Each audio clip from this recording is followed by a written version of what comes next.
Sir actually ನನಗೆ disc bulge ಇತ್ತು. ದರ್ಶನ್ ಸರ್ಗೆ ಏನಿದೆ ಅದೇನೆ, ಅವ್ರ ಡಾಕ್ಟರ್ ನನಗೆ ಟ್ರೀಟ್ಮೆಂಟ್ ಮಾಡ್ತಾ ಇದ್ದಿದ್ದು. ಡಿಸ್ಕ್ ಬಲ್ಜ್ ಅಂದರೆ ಸರ್ ನೀವು ನಾಟಕ ಮಾಡ್ತಾರೆ, ಕುತ್ಕೊಳ್ಳೋಕ್ಕಾಗಲ್ಲ, ಸುಮ್ಮನೆ ನಾಟಕ ಇಲ್ಲ ಸರ್, ಅದು ಅನುಭವಿಸ್ತಾನೆ ಸರ್. ಅದರಿಂದ ಆಚೆ ಬಂದೀನಿ ಅಂತ ಹೇಳೋ ಪೇನ್ ಇರುತ್ತೆ ಸರ್.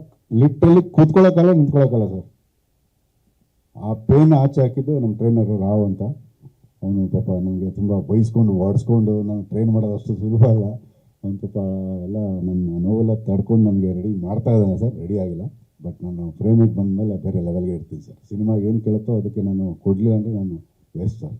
ಯಾಕೆಂದರೆ ನಮ್ಮ ನಂಬಿ ನಿರ್ಮಾಪಕರು ಹೇಳ್ತಾರಲ್ಲ ಸರ್, ಮನೆ ಅಂದಮೇಲೆ ಅಪ್ಪ ಅಮ್ಮ ಹೆಂಗಿರ್ತಾರೋ ಆ ಥರ ಮಕ್ಕಳು ಸರ್ ನಾವು. ತಂದೆ ಆಚಿನ ತಂದೆ ಹಾಕ್ಬೇಕು, ತಾಯಿ ರೀ ಮಕ್ಕಳಿದ್ದು ಕೇಳ್ತದೆ ರೀ ತಂದೆ, ತಂದೆ ಕಣೆ ಅಂತಾನೆ. ಎಲ್ಲಿಂದ ತಂದೆ ಅವೆಲ್ಲ ಕೇಳಲ್ಲ, ತಂದೆ ಪಾತ್ರ ತಂದೆ.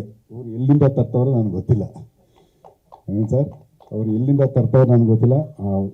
ಬಟ್ ಆ ಮನೆನ ಕಾಪಾಡೋಂಥ ಒಂದು ಭಗವಂತ ನಮ್ಮ ಶಕ್ತಿ ಡೈರೆಕ್ಟರ್ಗೂ ಕೊಡಲಿ, ನನಗೂ ಕೊಡಲಿ ಸರ್ಗೆ.